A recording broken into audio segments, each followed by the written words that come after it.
Daily Horoscope, May 28, 2024, para kay Aries.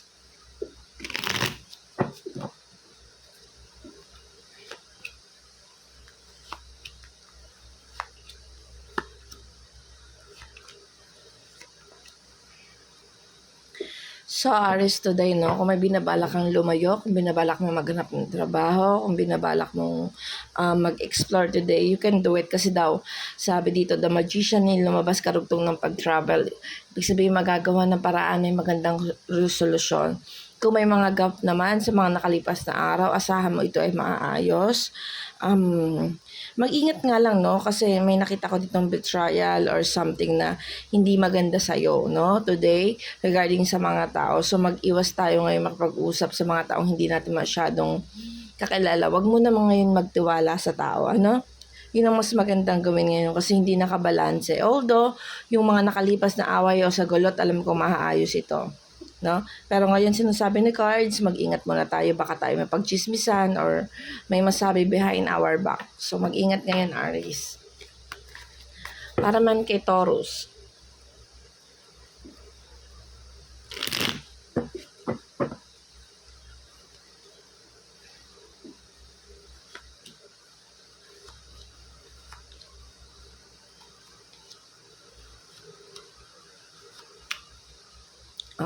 So Taurus ngayon, no, magiging maramdamin tayo ngayon, no. Nakita ko dito yung pakiramdam na parang hindi pinapahalagahan yung pagsasakripisyo mo today, no. Pero nakikita ko naman na patuloy-tuloy pa rin. Huwag daw masyadong ma-confuse, no. Huwag mag-isip masyado tungkol dun sa mga paraan na gusto mong gawin para sa ikauunlad mo. Regarding your goal, no, huwag manghinayang daw, no. So nakita ko dito may panghinayang. Today, nakikita ko yung button mo is confusing, no? But don't worry, magiging maayos daw yung takbo niyan. Basta ituloy-tuloy mo lang, wag daw mag-alinlangan, no? Mag-isip daw ng maayos, yung parang matured. Kasi lalabas dito yung pagiging isip bata, Taurus eh. Para naman kay Gemini.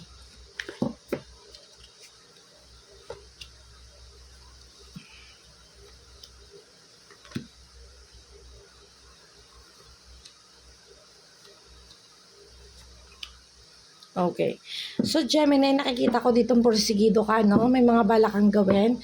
Nakikita ko rin dito na wala kang panghihinayangan, no? Ituloy-tuloy mo lang daw yan kahit na may kabiguan or kahit napapagod ka na. Kasi nakikita ko dito, you need to take rest, no? Kailangan mo daw, may mga darating na failure pero alam kong kailangan mo pang ipagpatuloy yan. Kasi kung hindi mo pagpapatuloy, lalong hindi magbubunga ng maganda, lalo ka lang manghihinayang, no? Nakikita ko rin dito na okay. Na may mga bagay naman na hindi ka pagsisisihan. Kaya ituloy mo kung ano yung pinaplano mo, kung balak mo maghanap ng trabaho, kung balak mo gumawa regarding sa ikauunlad mo. I-go mo lang kasi hindi ka naman daw mag-failed. Para today. Para naman kay Cancer.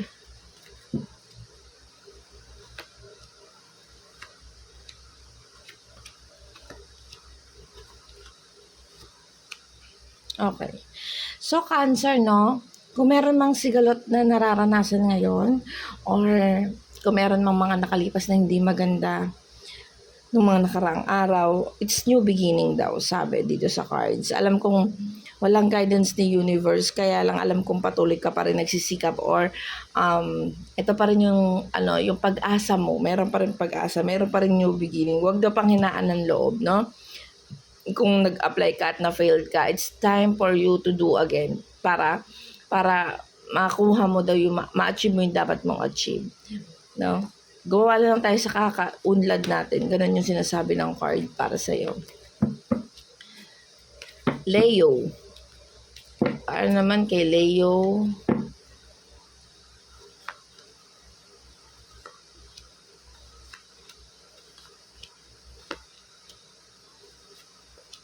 Okay.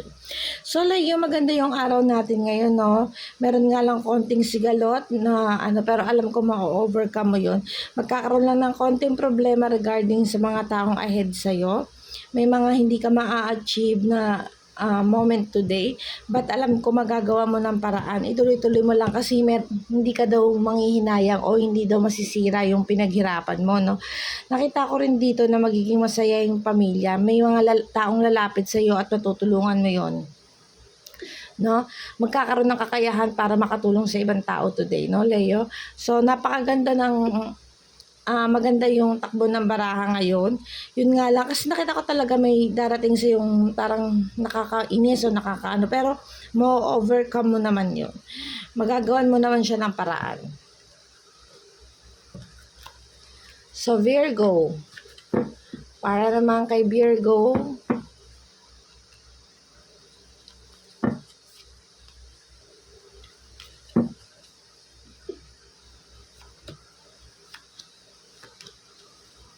okay.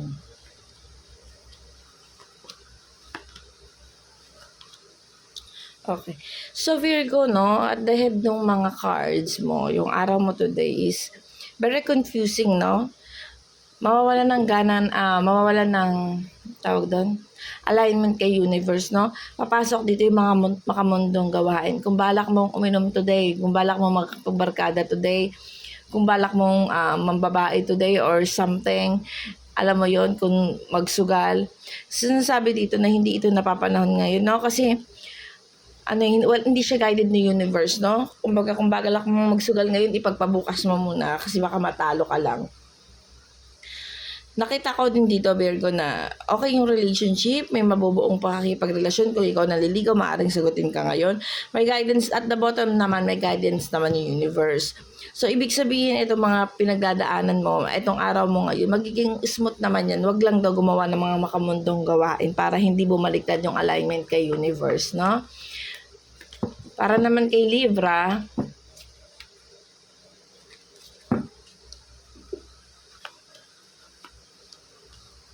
Libra, bakit may panghihinayang agad?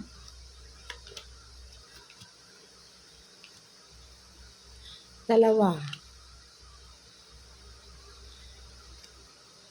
Okay. So, Libra, nakita ko dito, no, may mga bagay na hindi natin na-achieve ng mga nakaraan. So, ngayon, makaka-receive tayo ng mga bad news na panghihinayangan natin, no. Maaaring yung bad news na ito, yung hindi natin nagkaroon ng pagtulong sa iba o kakayahan ma-afford yung mga bagay na gusto natin, no.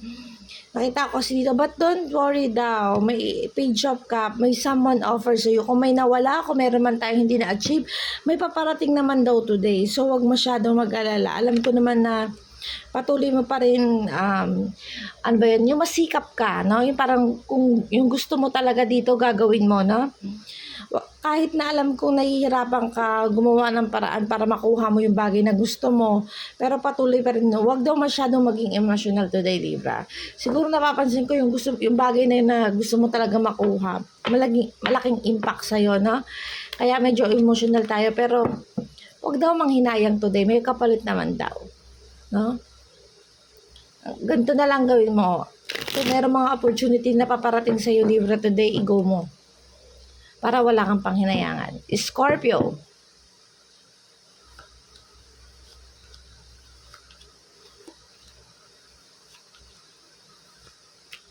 Okay. So, Scorpio, magandang takbo natin ngayon. Ibig sabihin, gumagawa ka ng mga pamamaraan na naaayon sa pag-unlad mo, no? At alam ko naman, desidido ka, no? Yun nga lang, may nakikita ako mga balakid, mga taong nakapaligid sa'yo na medyo humahad lang doon. Pero ma-appreciate naman daw yung pagsisikap mo, no? Nawalan lang ng konting alignment dahil dun sa mga taong sinasabi ko. Kumbaga, may negativity about dun sa mga taong yun. Pero regarding sa relationship, maayos naman. Kung ikaw ay single, maaaring makamit ka ngayon ng isang panibagong makakapagpatibok sa buhay mo, no? Sa puso mo, na makipagpasaya sa'yo.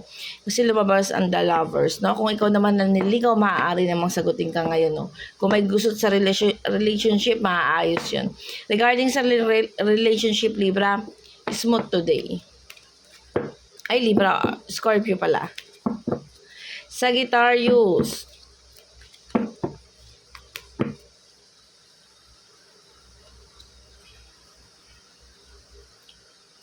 In pain si Sagittarius, may problema. Bakit?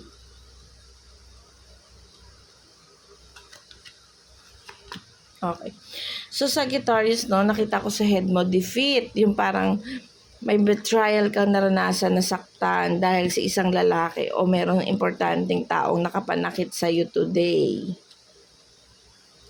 No? Pero nakikita ko naman, desidido ka pa rin. Although nararamdaman mo yung lose o yung pagkawala or yung may mga hindi ka magagrab na opportunity, no?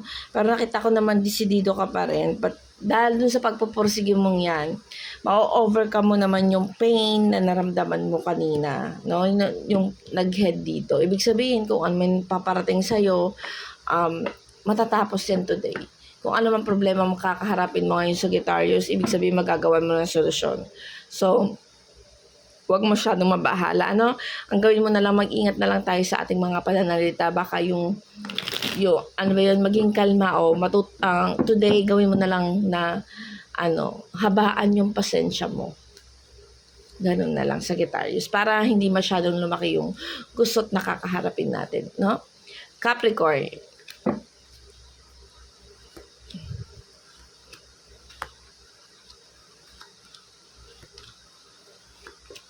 Okay. So, Capricorn, maraming sinasabi si cards today para sa'yo, no? Capricorn, sinasabi niya na marami naman daw nagbablock or marami mang dumadating sa'yo na hindi maganda or may mga freebies ka na alitan or something. Maaayos naman daw yon. Kaya lang, kailangan mo mag-ingat sa mga taong nakapaligid sa'yo. Huwag mo na masyadong magtitiwala dahil baka may mag-trader sa'yo, ano? Kasi lumabas ang betrayal ulit. Mawawalan ka ng balanse dahil doon. Alam mo yon, mako-confuse ka. Although, alam ko naman darating yung pagkakataon na hindi mo, kasi ang Scorpio, ang Capricorn, mapag-kim-kim, yung tamang, mananahimik muna, yung mga ganun, bago yung attitude ng mga Capricorn na hindi muna sila iimik hanggat hindi sila punong-puno. No? Nakita ko dito na na Capricorn na magiging relaxing ka muna ngayon, ayaw mo ng gulo, although na alam mo may nagbebetray sa'yo o may gumagawa, magiging maayos lahat kasi makikipagkasundo naman, maayos, may smooth. So ibig sabihin nagiging lalawak ang pagkakaroon mo ng pasyensya today, Capricorn. It's a good thing for you. Aquarius. Aquarius, para naman kay Aquarius. Okay. So, Aquarius, lumabas si Wheel of Fortune. Nung sinabi man kung meron ka mga hindi na-accomplish last time, magiging maayos naman daw to. Kahit na maraming tumatalikod dito sa cards mo, alam kong ipupursyo mo to kasi may pamamaraan ka naman eh. So, ngayon, Aquarius, nakikita kong magiging productive ka. At nakikita ko rin dito na magiging emotional ka. Dahil dun sa mga taong nakapaligid sa iyo or mga nakalipas na sigulot mo. Para sa akin, Aquarius, ang advice sa'yo ng card, mag-focus ka dun sa goal mo today. Sa goal mo sa ikaunlad mo kasi maraming taong magpapabaksak sa iyo or maraming taong mang-aasar sa iyo today, no? Kalimutan mo sila, don't give space on your time na lang, parang ganon, no? Pisces.